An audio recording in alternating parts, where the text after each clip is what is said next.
Docente, buenas noches. El día de hoy tenemos como trabajo realizar el resumen de la norma técnica E050, suelos y cimentaciones del año 2018. Los integrantes del grupo son mi compañero Mamani Mamanchura Carlos Gustavo, David Aría Vilca Zuca, mi persona y mi compañero Roger Newton Carcasi Paucar. Siguiente diapositiva. El contenido de la norma E050 es por capítulos. El capítulo uno trata de generalidades, el capítulo 2 de estudios, el capítulo 3 de análisis de las condiciones de cimentación, el capítulo 4 de cimentaciones superficiales, el capítulo 5 de cimentaciones profundas y el capítulo 6 de problemas especiales de cimentación. Mi persona realizará lo que es el capítulo uno, disposiciones generales. Siguiente. Norma técnica SR50, suelos y cimentaciones. El capítulo uno, en primer lugar, consta de 12 artículos. En el primer artículo encontramos el objeto de este. El objeto de la norma técnica es establecer los requisitos mínimos para la ejecución de estudios de mecánica de suelos, con fines de cimentación de edificaciones y otras obras indicadas en esta norma. Y la finalidad es asegurar la continuidad de los servicios básicos y edificaciones esenciales según lo establecido en la norma E030. Asimismo, minimizar los daños al proyecto y estructuras o vías colindantes. Siguiente diapositiva. Luego pasamos lo que es al artículo 3, ámbitos de aplicación. El ámbito de aplicación de la presente norma comprende todo el territorio nacional, en concordancia a lo establecido a la norma G010, consideraciones básicas del Reglamento Nacional de Edificaciones. Ahora de eso, en el artículo 4 es donde se aplica y donde no. Entonces diremos que en concordancia con la finalidad de la presente norma se establecen las siguientes consideraciones respecto al comportamiento del suelo roca. La norma establece que al diseñar cimentaciones y excavaciones se deben considerar cargas, sismos, vientos y agua. También se debe garantizar la estabilidad de las excavaciones y minimizar los efectos en estructuras o cargas. La norma no aplica en casos de fenómenos geodinámicos o terrenos con ruinas u oquedades que requieren estudios especializados, pudiendo ser arqueológicos o geológicos, ¿no? Tal como se muestra en las imágenes. Siguiente diapositiva. En el capítulo 5, en el capítulo uno, artículo 5, tratan sobre lo que son las definiciones, ¿no? A pequeños conceptos. Dentro de las más importantes que se seleccionó está el anclaje, ¿no? Elemento estructural instalado en el suelo roca que se utiliza para transmitir al terreno una carga de tracción aplicada.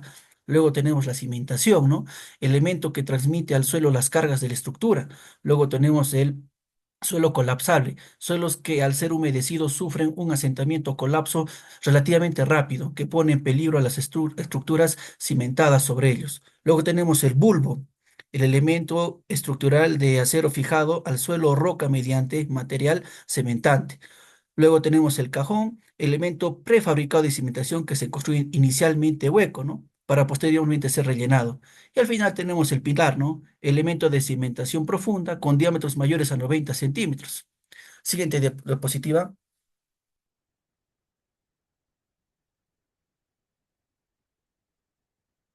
Siguiente diapositiva.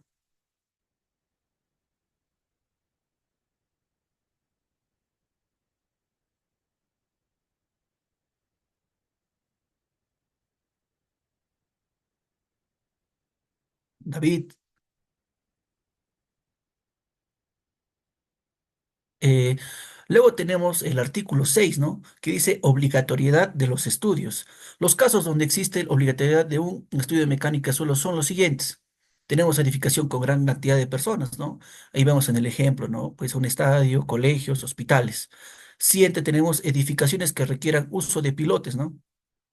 Luego tenemos edificación de uno a 3 pisos que ocupen más de 500 metros cuadrados de área techada en planta. Y finalmente tenemos edificaciones que se encuentran cerca a taludes. Algo muy importante a resaltar es que en los casos en que es obligatorio efectuar un estudio de mecánica de suelos, es importante que sea firmado por un profesional responsable, ¿no? En este caso el ingeniero civil. Siguiente diapositiva.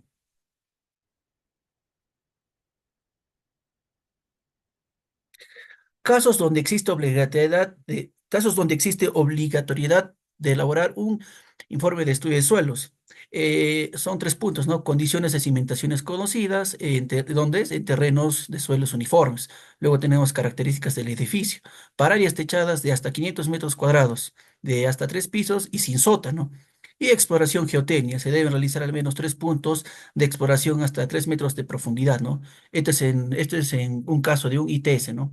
Siguiente diapositiva. El artículo 7, ¿no? Estudios de mecánica de suelos. El artículo 7 habla de eso principalmente, ¿no? Los estudios de mecánica de suelos se realizan en diseño de cimentaciones, diseño de pavimentos, estabilidad de taludes, diseño de instalaciones sanitarias de agua y alcantarillado y cualquier combinación de los cuatro anteriores. Siguiente diapositiva. Aquí tenemos el artículo 8, ¿no? En el artículo 8, la información del estudio mecánico de suelos es válida solamente para el área y tipo de obra indicada en el informe por el profesional responsable. El artículo 9, el artículo 9 nos menciona que el responsable profesional del estudio de mecánica de suelos es un ingeniero civil. Y en el artículo 10 nos dicen que el responsable de la aplicación de la norma es un ingeniero civil colegiado. En el artículo 11, interpretación de la norma, corresponde al ingeniero civil colegiado y habilitado la aplicación, el cumplimiento y la interpretación de la presente norma, ¿no? Cuando interviene en calidad de cualquier actor de los procesos de edificación, conforme lo dispuesto en la norma técnica G030, derechos y responsabilidades. Y en el artículo 12 tenemos obligaciones del solicitante, ¿no? Lo cual es proporcionar la información indicada en el artículo 13 y garantizar el libre acceso al terreno para efectuar la exploración del campo. A continuación pasamos lo que es el capítulo 2, ¿no? Que es estudios, lo cual lo realizará mi compañero. Ya, continuando con la exposición, el capítulo 2 tenemos el artículo 13, que es la información previa. Los ítems que tiene este artículo nos indica que se nos debe solicitar, ¿no? Por el propietario que nos va a pedir el MS. En el ítem 13.4 nos indica de los datos del terreno, ¿no? A explorar. En este caso nos estarían pidiendo planos de ubicaciones, cortes, elevaciones, muestras niveles de piso terminado, estructuras enterradas y accesos, ¿no? Y otras informaciones más, ¿no? Como la topografía, niveles, pendientes, linderos. Y bueno, estos datos se puede visualizar en un plano de ubicación, como se tiene un ejemplo en la foto de abajo, ¿no? Siguiente. Ya, en el 13.5 tenemos lo que se habla de la obra a cimentar, ¿no? Los requisitos para describir un proyecto de edificación, incluyendo uso, número de pisos, niveles, áreas, tipos de estructuras, sótanos, luces y cargas estimadas. Esto se va a reflejar en el cuadro que está abajo, que sería la tabla número 1, donde se exige un plano de plataformado si hay cortes o rellenos y la clasificación de las edificaciones en niveles de 1 al 4, ¿no? Según la complejidad. Como siguiente punto tenemos los datos generales de la zona. Acá se nos indica que debemos saber con anterioridad qué fue, ¿no? El terreno, si fue un terreno de cultivo, de cantera, exploración minera, tal vez un botadero, un relleno sanitario, como se ve en las imágenes de abajo. También tener de referencia, ¿no? Las edificaciones colindantes, ¿no? El número de pisos incluidos, sótanos, tipos y estado de estructuras eh, son relativas, ¿no? Al comportamiento del suelo. El siguiente. En el artículo 14 tenemos las técnicas de exploración del campo para la ITS y la MS. Y bueno, para leer esta tabla es largo, ¿no? Entonces, ahí tenemos las diferentes normas técnicas con sus diferentes descripciones para obtener todo lo que son las ITS y la EMS. Ya, para el siguiente tenemos la aplicación de la técnica de exploración. En esta parte se detalla las técnicas de exploración del campo para estudios de suelo siguiendo normativas específicas. Se prohíbe realizar, ¿no? Ensayos DPSH, CTP y DPL en el fondo de calicatas, trincheras o excavaciones debido a la pérdida de confinamiento. Los ensayos dinámicos DPSH, CTP, DPL requieren correlación con los resultados del ensayo de penetración estándar y STP, ¿no? Y no lo sustituyen. Las perforaciones pueden ser manuales hasta 10 metros o mecánicas sin límite de profundidad, con restricciones para ciertos métodos como el espiral mecánico y el lavado con agua. Toda esta información se ve reflejada en la tabla número 3, ¿no? Más detalladamente. Siguiente. Y continuamos, ¿no? Con la correlación entre ensayos y propiedades de los suelos. Acá tenemos los parámetros obtenidos en los ensayos in situ que que deben correlacionarse con los SPT para validar las propiedades del suelo. Para esto, ¿no? Se tiene la tabla número 4 donde nos indican, ¿no? El tipo de muestra, la forma de obtener y transportar las muestras, las normas que se les aplican, el estado de la muestra y la característica, ¿no? De cada uno. Posteriormente tenemos los ensayos de laboratorio, que igualmente, ¿no? Cada descripción tiene su norma, ¿no? Para aplicarse. Siguiente. Ya, en el artículo número 15 tenemos el programa de exploración de campo y ensayos de laboratorio. Eso tiene la relación con la tabla número 3, donde se nos indica, ¿no? Qué tipo de construcción, qué edificación es y cuántos números de exploración o puntos de exploración se debe hacer, ¿no? Por cada tipo. En el cuadro ya se detalla.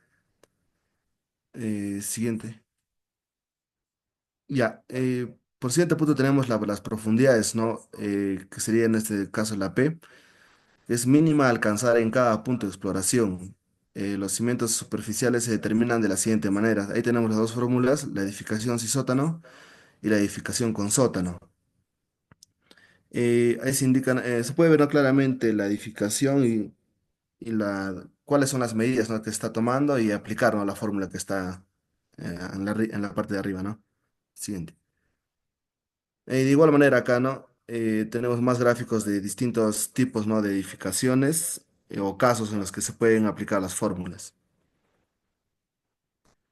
Ya, ahora tenemos para la cimentación profunda, ¿no? Que son los pilares o pilotes, que tiene otra fórmula que sea P igual, ¿no? A H más DF más Z, ¿no? Abajo se indica, ¿no? Cuáles son estos datos para tomar, ¿no? Según la imagen. Siguiente. En el artículo 16 tenemos que el informe del MS, ¿no? En este informe de mecánica de suelos se incluye una memoria descriptiva, los planos de ubicación y descripción de puntos, y perfiles del suelo y resultados de ensayos. En esta parte, en los planos deben visualizarse, ¿no? Los símbolos, ¿no? Con su descripción, ¿no? Ya, ahora, para los ensayos obtenidos del laboratorio, se aplica las normas de la tabla número 5. Y tendríamos acá la descripción de suelos, ¿no? Su descripción es el símbolo SUX y gráfico. En las divisiones mayores tenemos en suelos granulares y suelos finos, grava, suelos gravosos, arenas, suelos arenosos, limos, arcillas y limos y arcillas. Estos gráficos no son usados para hacer el informe estratigráfico, ¿no? Siguiente. En el capítulo 3 tenemos el análisis de las condiciones de cimentaciones. En el artículo 17 tenemos que las cargas a utilizar para las conclusiones del estudio mecánico de suelos se consideran las cargas de servicios aplicadas en las cimentaciones para el cálculo del factor de seguridad. Las cargas establecidas en la norma técnica de edificación E020 para el cálculo de los asentamientos en suelos granulares y cohesivos. En el artículo 18 tenemos los asentamientos. Los asentamientos se estiman utilizando las fórmulas aceptadas por las mecánicas de suelos a partir de parámetros obtenidos mediante los ensayos in situ indicados en la tabla 3 y los ensayos de laboratorio indicados en la tabla 5. Acá tenemos un asentamiento tolerable con su gráfico y toda la descripción y los valores, ¿no? Que se toman en la parte de abajo. Todo EMS debe indicar asentamiento tolerable que sea considerado para la edificación o estructura motivo del estudio. En el artículo 20 tenemos la capacidad de carga. Acá tenemos dos fórmulas, uno es para los suelos cohesivos y el otro son para los suelos friccionantes, ¿no? Esto es para sacar la capacidad de carga y es la precisión última o de falla por corte del suelo. Esta es la fórmula que se usa y cada símbolo, ¿no? ¿Qué significa? Tenemos el artículo 21 que el factor de seguridad se saca, ¿no? Con todas estas fórmulas. El artículo 22 tenemos que es la presión admisible. La detección de la presión admisible considera factores como la profundidad y dimensión de las cimentaciones, las propiedades físicas mecánicas del suelo a nivel freático y posibles variaciones de humedad. Bueno, le doy cedo el uso de la palabra a mi compañero David. Ya. Continuando con la exposición, en el capítulo 4, las cimentaciones superficiales.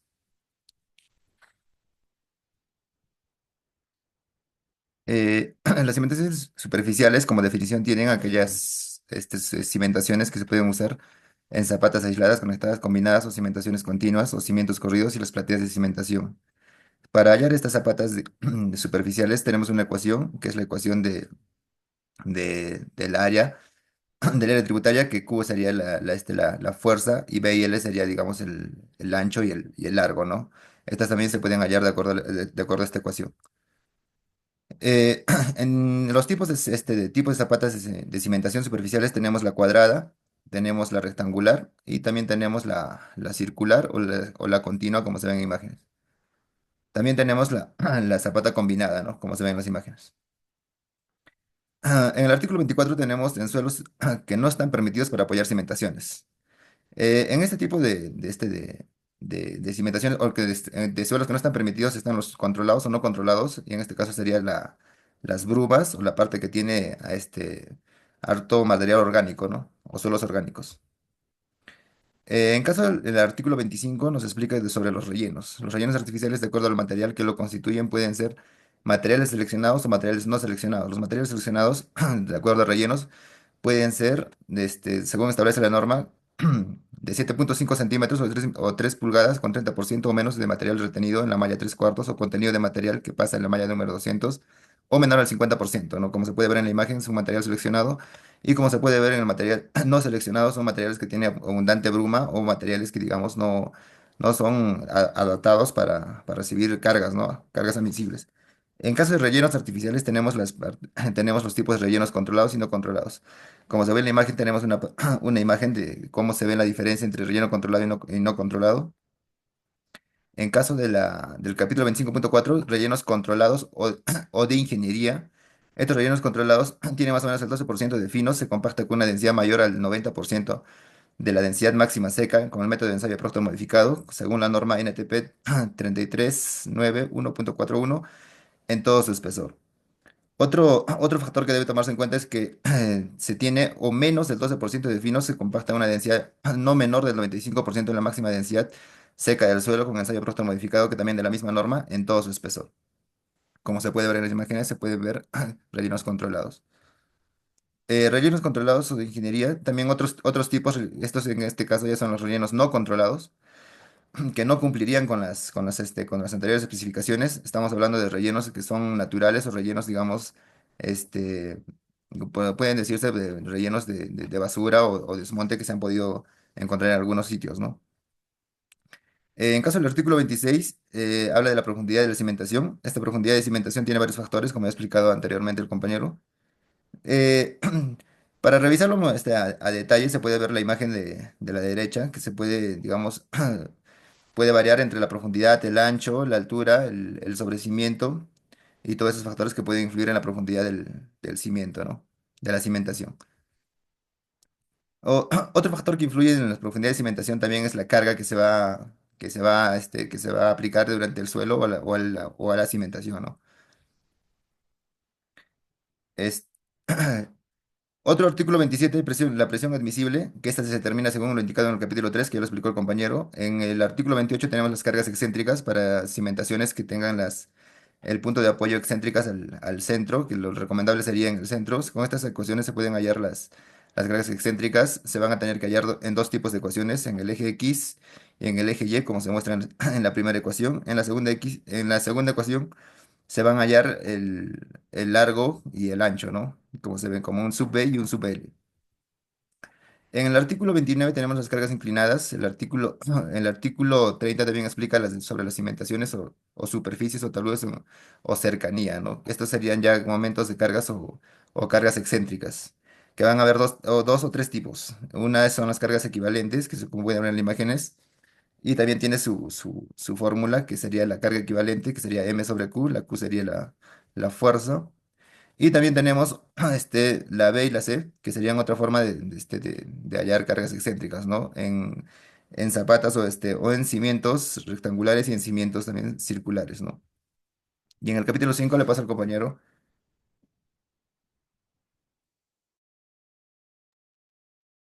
Muy buenas noches. Y continúo con la exposición, ingeniera. Según la norma E 050, suelos y cimentaciones. En el capítulo 5, continuando con la exposición, es cimentaciones profundas. ¿Qué viene a ser? Son aquellas cimentaciones requeridas en situaciones especiales tales como suelos expansivos, suelos colapsables o sujetos a erosión. Siguiente diapositiva.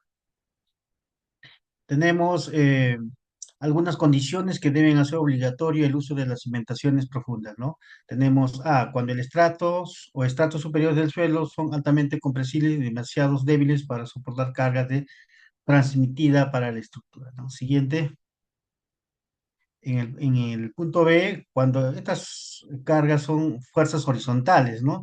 Ya que las cimentaciones con pilotes tienen resistencia por flexión, mientras que soportan carga vertical transmitida por la estructura. Siguiente, compañero. En el punto C, cuando existen suelos expansivos, colapsables, licuables o sujetos a erosión que impiden cimentar las obras por medio de cimentaciones superficiales. Siguiente, compañero. Y por último, en el punto D, las cimentaciones de algunas estructuras como torres de transmisión, plataformas en el mar y losa de sótano debajo del nivel freático, ¿no? Estas fuerzas son sometidas al levantamiento, así como podemos ver en la imagen en la parte derecha inferior, torres de alta tensión. Siguiente. En el artículo 32 nos habla cimentaciones por pilotes, ¿no? Tenemos en la imagen dos tipos de imágenes, en este caso los pilotes de concreto eh, prefabricados y pilotes de madera, ¿no? Estos diámetros son menores a 90 centímetros. Siguiente. A diferencia de los pilares son elementos estructurales de concreto que son diámetros mayores a 90 centímetros, ¿no? Con o sin refuerzo de acero. Siguiente. Y el artículo 34 nos habla cajones de cimentación. Los cajones de cimentación son elementos estructurales de concreto armado que se constituyen sobre el terreno y luego son introducidos en el mismo por su propio peso al excavarse. Suele ubicarse en el interior. El profesional responsable indica el valor de fricción lateral del suelo para determinar el peso requerido, ¿no? Siguiente. En el capítulo 6 nos habla problemas de cimentaciones. Siguiente. En el artículo 37 tenemos suelos colapsables, ¿no? Hay que enfatizar acá en el artículo 35.2 la obligatoriedad de los estudios, ¿no? En los lugares donde se conozca o se evidencie la ocurrencia de hundimientos debido a la existencia de suelos colapsables, el profesional responsable incluye en su estudio de mecánica de suelos un análisis basado en la determinación de la plasticidad del suelo, ensayo de peso volumétrico, ensayo de humedad, con la finalidad de evaluar el potencial colapso del suelo en función al límite líquido y el peso volumétrico. Siguiente. Tenemos también suelos colapsables en el artículo 35. El PR, el profesional responsable, establece la severidad del problema del colapso mediante el siguiente grado de colapso, ¿no? Tenemos la tabla número 10, nos muestra el índice de colapso IC, nos dice que a partir del 6%, mayores al 6%, el IC se considera que es moderadamente severo. Siguiente. En el artículo 36 nos habla del ataque químico por suelos y aguas subterráneas, ¿no? Tenemos, por ejemplo, el ataque de ácidos en los terrenos de cultivo, en vías, ataque por sulfatos, ¿no? Lo que es en las costas peruanas, y el ataque por cloruro, ¿no? Siguiente. Artículo 37 nos habla de los suelos expansivos, ¿no? De igual manera, la obligatoriedad de los estudios en zonas en que se encuentren suelos cohesivos o con bajo grado de saturación y plasticidad, El profesional responsable, el ingeniero civil en esta oportunidad, incluye en su estudio de mecánica de suelos un análisis basado en la determinación de la plasticidad del suelo, ¿no? Desde el ensayo de la agrometría por sedimentación, con la finalidad de evaluar el potencial de excavación del suelo cohesivo en función a su porcentaje. Siguiente. Suelos expansivos. El profesional responsable encuentra evidencia de la existencia de suelos expansivos, sustenta su evaluación mediante los resultados de ensayos para determinación en el hinchamiento unidimensional de suelos cohesivos según la norma técnica peruana, ¿no? Siguiente. En el artículo 38 nos habla sobre la licuación de los suelos, ¿no? Tenemos ahí diferentes imágenes de cómo se comporta la estructura del el suelo según el grado de saturación, ¿no? Siguiente. El artículo 39 nos habla sobre sostenimiento de excavaciones, ¿no? Tenemos acá trablestacas para contener el talud de inclinación del terreno, ¿no? Siguiente. El artículo 39.12 nos habla de las calzaduras, ¿no? Las calzaduras son muy importantes. Son estructuras provisionales que se diseñan y se construyen para sostener las cimentaciones vecinas del suelo de la pared expuesta, producido por excavaciones expuestas, ¿no? En la imagen tenemos ahí, tanto en la derecha, el personal obrero están haciendo las debidas calzaduras, ¿no? Siguiente. En el artículo 39.13, muros de contención, nos habla que los diversos tipos de muros de contención, entre los cuales podemos mencionar en L, en T invertida o con contrafuertes, ¿no? Ya sea de concreto armado, concreto simple o de concreto ciclópeo. Siguiente. Esa sería la finalización ingeniera del presente trabajo. Gracias.